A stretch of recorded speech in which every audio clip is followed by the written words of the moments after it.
একটা খুব তরতাজা খবরটা হলো আরও ৮০ বাংলাদেশিকে বিমানবন্দর থেকে ফেরত পাঠালো মালয়েশিয়া।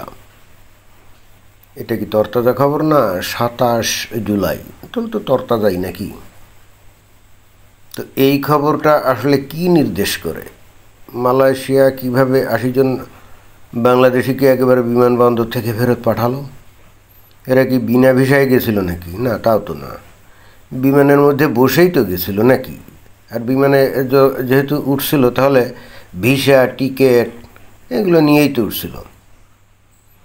এরা তো ওই পাংখার মধ্যে ঢুকে তো আর যায় নাই। অবশ্য পাংখার মধ্যে ঢুকে গেলে কি আর বেসে ফিরতো? পাংখার মধ্যেই তো মারা যেত নাকি। কিন্তু প্রশ্নটা হচ্ছে যে হঠাৎ কি এমন হলো গোটা পৃথিবীর বিভিন্ন দেশ বাংলাদেশের মানুষদেরকে ভিসা দিচ্ছে না। উন্নত দেশের কথা বাদই দিলাম, যে সমস্ত দেশে আগে মানুষ একেবারে বিনা ভিসায় বিনা বাধায় চলে যেত, যেমন এই যে ইন্দোনেশিয়া, তারপরে ভিয়েতনাম, এয়ারপোর্টে গেলেই অর্থাৎ ওই অন অ্যারাইভাল ভিসা দিত। তো এই সমস্ত দেশ নাকি ভিসা বন্ধ করে দিয়েছে। কম্বোডিয়ার মতো দেশ, ভিয়েতনামের মতো দেশ, তারা বাংলাদেশিদেরকে ভিসা বন্ধ করে দিয়েছে। থাইল্যান্ডের মতো দেশ, যারা নাকি ট্যুরিস্ট আকর্ষণ করার জন্য একেবারে উদার হস্তে তাদের বর্ডার ছেড়ে দেয়, সেই দেশ পর্যন্ত কি এখন ভিসা দিতে নাকি ৪০-৪৫ দিন দেরি করে। চিন্তা করছেন? ভারত ভিসা দেয় না, সেটা আমরা রাজনৈতিক ধরলাম, কিন্তু এই সমস্ত দেশ, তাদের সাথেও কি বাংলাদেশের রাজনৈতিক সমস্যা আছে নাকি?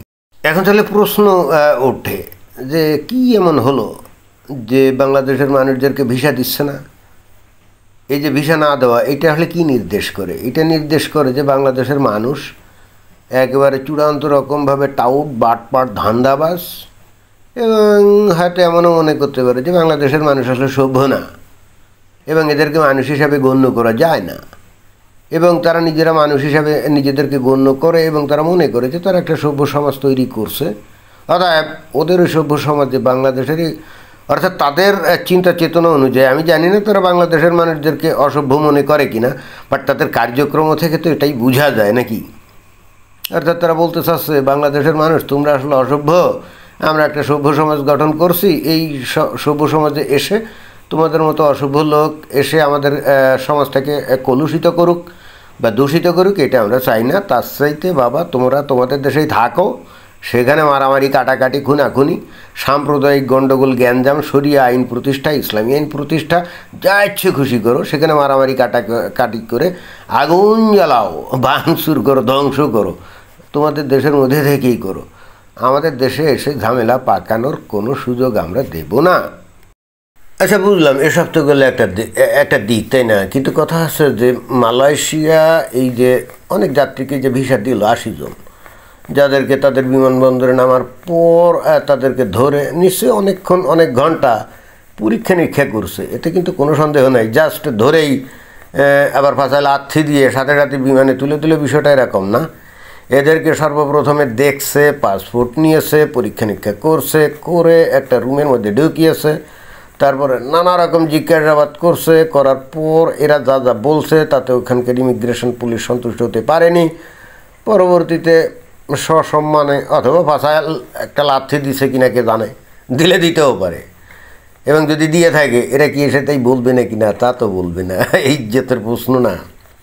যাই হোক, এদেরকে ফেরত দিয়েছে। এখন এইটি আসলে কি মিনিংটা কি?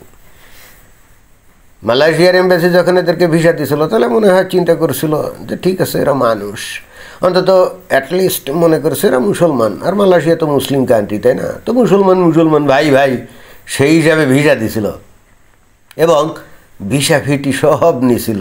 তারপরে বিমানেও গেছিলো। এখন মালয়েশিয়ান এয়ারলাইন্সে গেছে কিনা কে জানে, বা অন্য কোনো এয়ারলাইন্সে গেছে। তো তারপরে ওদের বিমানবন্দরে যখন গেছে তখন ভাষায় লাথি দিয়ে আবার ফেরত পাঠিয়েছে। মাঝখান দিয়ে মালয়েশিয়ার কিন্তু লাভ, এরা যে বিমানের ভাড়া, যদি মালয়েশিয়ান এয়ারলাইন্সে যায় তাহলে বিমানের ভাড়া দেওয়া লাগছে, আর ভিসা ফি দিয়েছিল সেটাও তো মালয়েশিয়ান গভর্নমেন্টের ফান্ডে গেছে নাকি। যাই হোক, এইটা ছিল এক সাইডের কথা। আসল ঘটনাটা কি? আমি অনেক চিন্তা ভাবনা করলাম, আঁক পিস, প্রেক্ষাপট, অতীত, ইতিহাস, নানা কিছু চিন্তা ভাবনা করে আমার কাছে যেটা মনে হলো যে এই ৮০ জন যাত্রীকে অর্থাৎ বাংলাদেশের মানুষদেরকে সসম্মানে যে বাংলাদেশে ফেরত পাঠালো, এটা একটা বিশাল মহত্বের কাজ করছে এই যে মালয়েশিয়া সরকার বা মালয়েশিয়ার এয়ারপোর্টের এই ইমিগ্রেশন পুলিশ। এটা আসলে অপমানজনক কোনো কিছু না, একেবারে বিশাল মহত্বের কাজ করছে। তো একটু অতীত দিকে তাকালেই কিন্তু এটা বোঝা যায় বর্তমানে কে সরকারে আছে, ডক্টর মোহাম্মদ ইউনূস, তাই না? এই ডক্টর মোহাম্মদ ইউনূসই কিন্তু কোনো এক সময় অতীতে বলছিলেন যে এমন একদিন আসবে যখন বাংলাদেশের লোক বাইরে গিয়ে কাজ করবে না বা বাইরে গিয়ে কাজ করতে যাবে না, বরং বাইরের লোকজন বাংলাদেশে এসে কাজকাম করবে। এই কথাটা উনি বলছিলেন যখন উনি ক্ষমতায় ছিলেন না। তো যাই হোক, এখন এই ১ বছর আগেও তো আর এই ডক্টর মোহাম্মদ ইউনূস ক্ষমতায় ছিলেন না, ছিলেন তাদের ভাষায় কথিত কি ফ্যাসিস্ট শেখ হাসিনা, তাই না? তো শেখ হাসিনার আমলে তাদের বক্তব্য হলো যে শেখ হাসিনা এবং তার চেলা চামুন্ডারা দেশকে লুটপাট করছে, হাজার হাজার না লক্ষ লক্ষ কোটি টাকা নাকি বিদেশে পাচার করছে। সেই হেতু বাংলাদেশের অবস্থা এমন ছিল না যে বাংলাদেশের মানুষ বাইরে কাজ করতে যাবে না, বরং বাংলাদেশের মানুষ বাইরের দেশের মানুষ বাংলাদেশে কাজ করতে আসবে, এরকম পরিস্থিতি ছিল না। শেখ হাসিনা সেই কাজটা করতে পারে নাই, এটা ছিল তার ব্যর্থতা। কিন্তু এখন তো ডক্টর মোহাম্মদ ইউনূস ক্ষমতায়, তাই না? তো স্বাভাবিকভাবে ধরে নেওয়া যেতে পারে এইবার তাহলে বাংলাদেশের মানুষ বাইরে আর কাজ করতে যাবে না, বরং বাইরের থেকে মানুষ বাংলাদেশে কাজ করতে আসবে।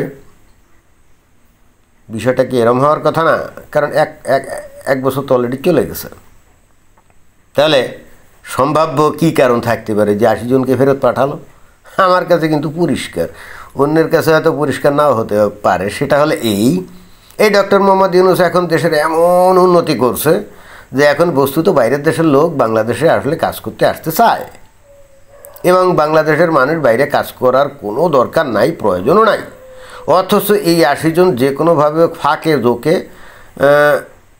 ঘুপসি ঘাপসির বিভিন্ন কায়দা কানুনের মধ্য দিয়ে ভিসা টিসা করে এই যে মালয়েশিয়ায় গেছিলো বস্তুত কাজ টাজ করতে, হয়তো ভিজিট ভিসায় গেছে কিন্তু উদ্দেশ্য ছিল সেখানে কাজ করা, এবং যেটা ছিল ডক্টর মোহাম্মদ ইউনূসের মান ইজ্জতের উপর একটা চপেটাঘাত ছাড়া আর কিছুই না। যেখানে ডক্টর মোহাম্মদ ইউনূস বলছে এই বাংলাদেশের লোক বাইরে কাজ করতে যাবে না, সেখানে কি না বাংলাদেশের মানুষ ডক্টর মোহাম্মদ ইউনূসকে কোনো সম্মান না দেখিয়ে এরা মালয়েশিয়া গেছে কাজ করতে, তাও আবার ট্যুরিস্ট হিসাবে গিয়ে ওয়ার্ক পারমিট ছাড়াই সেখানে অবৈধভাবে কাজ করবে। তো মালয়েশিয়ার লোকজন এবং সরকার তারা চিন্তা করলো ডক্টর মোহাম্মদ ইউনূসের মতো একটা বিশাল ব্যক্তিত্ব, উনি যখন বলছিলেন যে ওনার দেশের লোক বাইরে কাজ করবে না, বাইরের দেশের লোক তাদের দেশে গিয়ে কাজ করবে, আর এখন ডক্টর মোহাম্মদ ইউনূস স্বয়ং নিজে ক্ষমতায়, তাহলে এই ৮০ জন এরা যদি কাজের উদ্দেশ্যে মালয়েশিয়াতে গিয়ে থাকে এবং ইমিগ্রেশন পুলিশ সেটাই ধারণা করছে, অন্যথায় তো আর ফেরত পাঠাতো না, তাই না? তো ইমিগ্রেশন পুলিশেরা নিশ্চিতভাবেই ডক্টর মোহাম্মদ ইউনূসকে চিনে জানে, তার মহত্ব, তার মহানুভবতা, তার বিশাল ব্যক্তিত্ব ইত্যাদি তারা সবই জানে। আর ঠিক সেই কারণে তারা ভীষণ সম্মান করে ডক্টর মোহাম্মদ ইউনূসকে, এবং তার ইজ্জত বাঁচানোর জন্য, তার সম্মান রক্ষার্থেই এই ৮০ জনকে ধরে পাছায় লাথি দিয়ে বাংলাদেশে ফেরত পাঠিয়েছে। এটাই আমার কাছে মনে হচ্ছে। এখন অন্য মানুষ ভিন্ন কিছু মনে করতে পারে, এটা তাদের মনে করার ব্যাপার, তাদের স্বাধীনতা, তাই না? তো এটাই ছিল বক্তব্য। ধন্যবাদ।